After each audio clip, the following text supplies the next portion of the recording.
These pictures show a small window into what's happening inside Kingait's Family Services building. Monica Manning posted these in May. She was a babysitter there for 2 months before she quit. I was feeling uncomfortable every day when I got home, knowing they're going somewhere else. She says there's a lack of foster parents, especially during work hours, so oftentimes she says children are kept inside a boardroom in the department's facility during the day. She says they don't get fresh air all day, nor is there healthy food, toys, activities, even space for them to nap.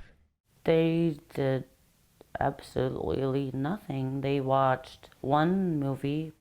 CBC spoke to a family member of a child under Family Services care. We're not naming them as it's illegal to identify children in care. The family member wanted to become the child's foster parent, but they alleged that Family Services wouldn't allow that because of a paperwork issue. And Family Services sent the child out of Kinngait because there was no foster placement for them. They would always just end up calling the cops on me, because I would just get angry and frustrated. Some complaints about the treatment of children in the facility are detailed in exchanges between government officials obtained by CBC.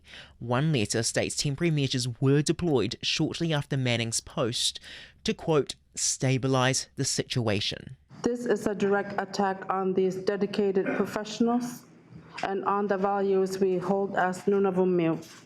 At the Legislative Assembly last month, Nunavut denounced the abuse social service workers are receiving. CBC has spoken to 2 former workers who've been with the Kinngait team. We're not naming them as it may harm the employment with the GN.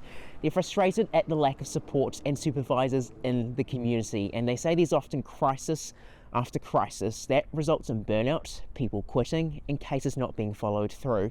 Nunavut has more than 500 cases of children receiving Family Services care, and nearly half of those are in foster care.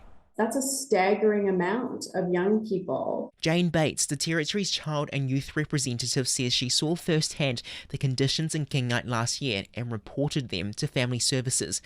However, she says issues with office space, case follow-ups, are not limited to just Kinngait. Those were critical points in recent reports into the department by the Auditor General. Ultimately, she believes there's a lack of standards and guidelines on children in care.